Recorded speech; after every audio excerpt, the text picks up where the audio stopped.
Hello guys, কেমন আছো সবাই? আশা করি ভালো আছো। তো আমি চলে আসলাম তোমাদের সাথে নতুন ভিডিও নিয়ে। তো আমি চলে গেছিলাম চিড়িয়াখানায়। তো সেখানে গিয়ে সব কিছু দেখছিলাম, ঘোরাঘুরি করছিলাম, একটু ফটো তুললাম, ভিডিও করলাম।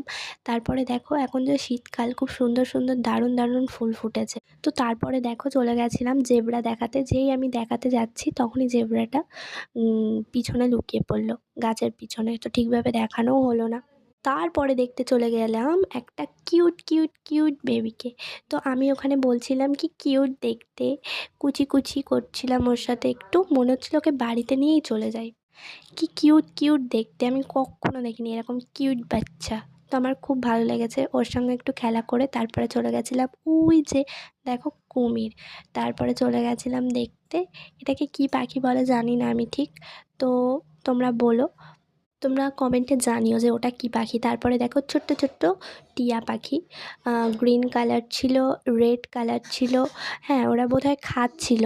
তারপরে চলে গেছিলাম হরিণ দেখতে। তো ফাইনালি হরিণটা দেখে তো আমি অবাক হয়ে গেছি, এত হরিণ, মানে অনেক হরিণ, অনেক অনেক।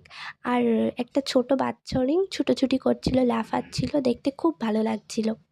তো এই হরিণগুলোকে কেমন লাগছে আমাকে কমেন্ট করে জানিও। তারপরে চলে গেলাম রাজহাঁস দেখতে। তো ওখানে দেখলাম রাজহাঁস, ওখানে একটা সোয়ানও ছিল খুব সুন্দর, সেটা দেখাতে পারিনি।